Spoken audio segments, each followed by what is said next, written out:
여자의 마음을 얻겠다고 커다란 꽃부터 먼저 들고 가는 남자는 쑥맥일 확률이 높습니다. 없던 마음이 그 꽃 때문에 생기지는 않을 것입니다. 반대로 이미 확인한 사랑에 꽃을 보내는 사람은 선수입니다. 그 꽃은 여자를 행복하게 하고 한 번 더 사랑을 다지게 됩니다. 연애 선수는 절대 매뉴얼대로 하지 않습니다. 때로는 저돌적으로, 때로는 얼음판 위를 걷는 것처럼 신중합니다. 그 판단은 오직 그 순간의 느낌에 따를 뿐입니다. 만약에 사랑을 하는데 선이 단 하나만 필요하다면 그 선은 부드러운 곡선입니다. 직선만 가지고 연애를 한 사람은 성공하기도 어렵고 성공하더라도 매우 불편할 것입니다. 역대 화가 중에서 죽어서도 사랑을 받는 화가가 있다면 그 사람은 빈센트 반 고흐입니다. 이렇게 여자들이 단체로 무덤까지 찾아가서 사진을 찍을 정도입니다. 그러면 이 고흐는 살아생전 어떤 사랑을 했을까요? 화랑에서 일하던 시절 20살의 고흐는 어느 날 하숙집 딸 유지냐에게 사랑한다는 말을 불쑥 하게 됩니다. 그러나 아무런 반응이 없었습니다. 유지냐는 이미 다른 사람을 만나고 있었던 것입니다. 이것이 고흐의 첫사랑이 되는지는 잘 모르겠습니다. 하여간 저 혼자만 좋아하다 끝난 사랑입니다. 그리고 8년 뒤 고흐의 두 번째 사랑은 뜨거웠습니다. 자신보다 7살이 많은 외사촌 누나를 좋아한 것입니다. 더구나 K는 남편을 잃은 지 얼마 되지 않는 과부입니다. 그런 K가 9살 아들을 데리고 이모 집에 잠시 쉬러 와서 고흐를 보게 됩니다. 여기서 K에게 이모는 고흐의 엄마가 되니까 고흐와 K는 외사촌이 되는 것입니다. K가 쉬겠다는 마음으로 왔지만 걱정은 태산 같습니다. 애를 데리고 혼자 살 길이 하도 막막해서 우울 때가 많았습니다. 고흐는 이런 K가 너무나 가련해서 어떻게 해서라도 행복하게 해주고 싶은 마음으로 마침내 큰 결심을 하게 됩니다. 그 결심은 K와 결혼해주겠다는 결심입니다. 그때 K는 분명하게 말했습니다. 싫어. 말도 안 돼. 다음날 K는 부모 집으로 돌아가 버립니다. 며칠 후 K의 부모 집은 매우 시끄럽습니다. 제발 K를 만나게 해주세요. 저는 K 누나를 진심으로 사랑합니다. 지금 당장 나오지 않으면 제 손을 불에 지져버릴 겁니다. 이렇게 자해공갈, 노발대발, 죽일 놈 살릴 놈 하다가 말릴 틈도 없이 고흐는 갑자기 타는 난로에 손을 넣어버립니다.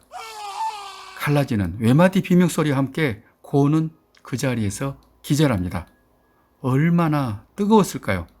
여기까지가 진짜 뜨거웠던 고흐의 두 번째 사랑입니다. 고흐의 세 번째 사랑은 너무나 슬펐습니다. 상대는 알코올 중독에 외독 환자의 어린 딸이 딸려 있고 임신까지 한 33살 매춘부 시엔입니다. 이런 여자 가족을 전부 데려와 먹이고 재운 것입니다. 그 시엔이 아이를 낳자 그린 그림입니다. 그림 속 시엔의 딸은 마치 아기 예수 앞에 무릎 꿇고 있는 동방박사 같습니다. 고흐는 이렇게 이 사랑을 성스럽게 생각한 것입니다. 그때 고흐가 동생에게 쓴 편지입니다. 태호야, 나중에 형편이 더 좋아지면 나는 시엔과 결혼할 거야. 이런 나를 멍청하다 해도 할 말이 없어. 그래도 나는 이 불쌍한 여자를 이 차가운 겨울에 거리로 내몰 수는 없단다. 그 즈음에서 시엔이 고흐에게 한 말입니다. 빈센트, 나는 살기가 너무 힘들어. 언젠가 나는 물에 빠져 죽을 것 같아. 그때 그림입니다. 벌거벗은 채 주저앉아 무릎 사이에 얼굴을 파묻고 있는 시엔의 모습은 너무나 슬퍼 보입니다. 그래도 시엔과 함께한 1년 반이 고흐는 가장 행복했으며 가장 많은 그림을 그렸습니다. 그러나 이런 꼴을 보고 있는 고 부모 마음은 미루어 짐작하지만 장모가 되는 시엔의 엄마는 고흐를 과연 좋아했을까요? 아닙니다. 다른 사람보다 더 싫어했습니다. 크든 작든 간에 딸이 준 돈으로 살던 장모에게 그 돈마저 끊게 만든 이 가난뱅이 화가 고흐가 이쁠 이유는 하나도 없었습니다. 그럼에도 고흐는 굳건했습니다. 다 때려치우고 당장 집으로 오라는 아버지 말에도 몇 되지도 않는 친구들이 욕을 해도 고흐는 미동도 하지 않았습니다. 그러나 생활비를 전부 끊겠다는 태호 말은 충격이었습니다. 그 많던 잠도 오지 않았습니다. 1883년 눈이 내리는 겨울 어느 날 고은은 호련히 떠나게 되고 시에는 다시 거리에 나서게 됩니다. 그로부터 3년 후 시에는 마치 약속을 지키는 것처럼 흐르는 강물에 몸을 던져버립니다. 이렇게 고의 세 번째 사랑은 너무나 슬펐습니다. 네 번째는 억울한 사랑입니다. 이제 조용히 살겠다고 들어간 시골에서 자신보다 12살 더 많은 여자 마르오트를 만나 그림을 그리며 친해집니다.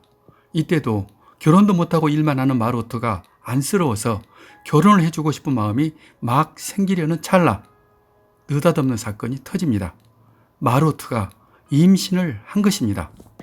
그녀의 배가 불러올수록 마을 사람들은 고를 째려봅니다. 마치 너야, 너 사고 칠 줄 알았어 하며 바로 때려 죽일 것 같은 눈빛이었습니다. 고는 억울했습니다. 손을 잡은 것도 아니고 단지 그림을 그린 것 뿐이라고 기를 쓰고 따져서 누명은 겨우 벗었지만 이번에도 그 서러움은 말로 표현하기 어려웠습니다. 이것으로 고의 파란만장한 사랑이 모두 끝난 것이 아니라 한 명 더 있습니다. 고의 마지막 사랑을 두 글자로 말하면 모멸과 치욕입니다. 아마추어 화가이기도 했던 의사 가세 박사는 이렇게 초상화를 그려주고 같이 놀아주는 고가 좋았습니다. 그러나 이제 21살이 된 딸 마르게리트가 고와 친해지는 것은 매우 불편했습니다. 고가 사익감으로는 절대 아니기 때문입니다. 그런데 눈치 없는 고는 딸을 그린다는 핑계로 안방까지 알짱거립니다. 어느 날 술이 거나하게 취한 가세 박사는 고에게 심한 말을 하게 되고 자존심 상한 고는 크게 한바탕을 해버립니다. 구체적으로 무슨 말을 했는지는 모르지만 틀림없이 고가 제일 싫어하는 말을 들었을 것입니다. 그 말은 너 주제라는 말입니다. 너 주제에 어딜 감히 너 뭐냐는 식의 치욕적인 말을 들었던 것입니다. 이것으로 파란만장했던 고의 사랑은 모두 끝났습니다. 하여간 고는 진실과 열정만 가지고 사랑이 이루어지는 것이 결코 아니라는 것을 자신의 몸으로 보여주었습니다. 그러면 대체 사랑을 하는데 무슨 조건이 필요할까요? 미국의 정신과 의사였던 모간 스카펙이 환자를 치료한 임상 경험으로 쓴 책에는 너무나 냉정한 말이 써 있습니다. 그것은 사랑은 아무나 하는 것이 아니라 자격이 있어야 한다는 말인데 그 자격이라는 것이 유치할 정도로 단순합니다. 스스로 돌보는 능력, 즉 자립을 말합니다. 한마디로 경제력이 있어야 한다는 말입니다. 모간 스카펙은 경제력이 없는 상태에서 사랑을 하는 것은 상대에게 기대는 것이고 기생이라고까지 했습니다. 그래서 제가 냉정하고 유치하다고 한 것입니다.